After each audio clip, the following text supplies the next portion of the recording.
training to your programming can really unlock your start potential and just your overall power potential in the water, on the run, and even on the bike.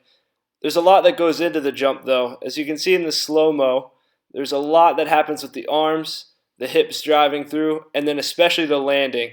The landing's where a lot of people get hung up and are too worried about injury or landing improperly. So we're going to cover all of these today.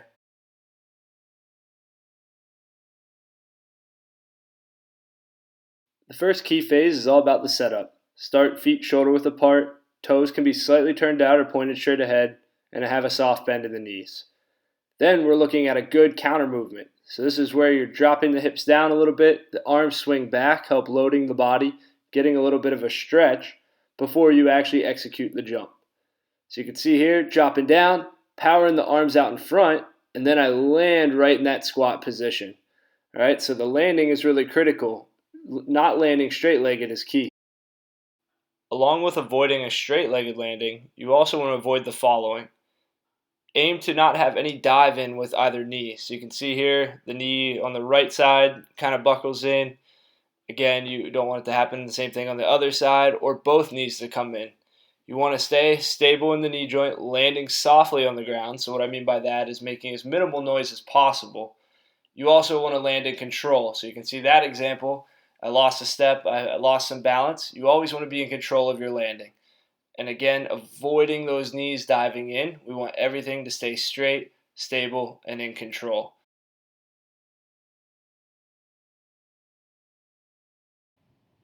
Take a look at this first picture. The red line mimics where the force will travel from the ground back through the body upon landing. As you can see, we already have a twist in the knee occurring, and it's going to be magnified by that ground reaction force coming back through the body. That can result in an injury.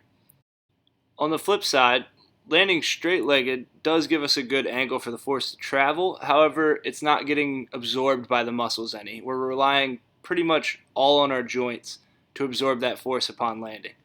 That means it's vibrating through your ankles, your knees, your hips, and that over time is a recipe for just wearing down those joints and not allowing the muscles, the key movers, the key absorption muscles, to do their job.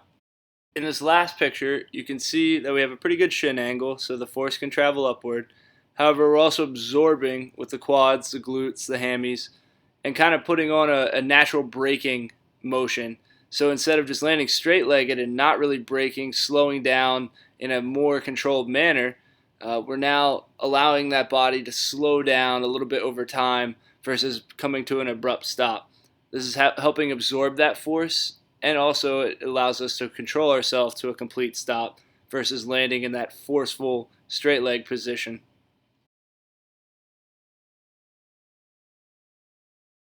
As highlighted in the research, a long jump or a broad jump is a really good training tool for your start in swimming because it's matching that horizontal force pattern.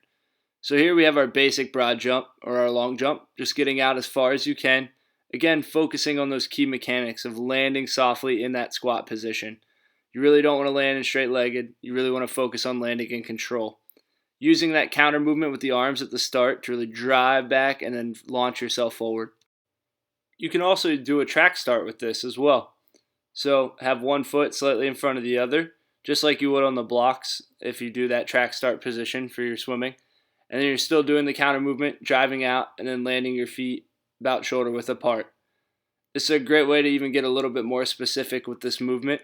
Again, still trying to drive as much power as you can. For training purposes, still alternate which foot leads and push off as you would if you were starting.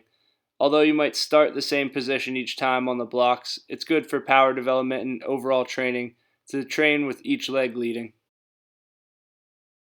Okay, now that we have the double leg and also the track start variation down, if you want to make it a little bit more challenging and progress to a new level, you can work on a single leg variation of the jump.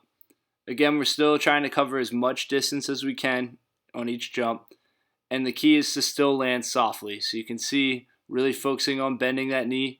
It's a lot more challenging, going to require a lot more stability on that landing, but this is a good way to train power on one side of the body and then switch to the other side. The next variation involves taking away some of the momentum. So think about it. When you're on the blocks, you're not really having time for that counter movement. Sometimes in a relay start you will, but from the start of a race, not so much. So a way you can train this a little bit better is by taking out that momentum, that counter movement. Start in that bending position and then shoot the arms forward and try to get out as far as you can on the jump.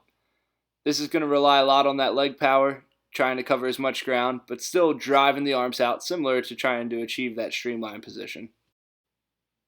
Another good variation involves using speed jumps and then transitioning into an all-out power jump for distance. So start with about 4 to 5 quick jumps, focusing on getting off the ground as fast as you can, not so much worried about height. Then drop down right into a long jump and cover as much ground as you can. This transition can really help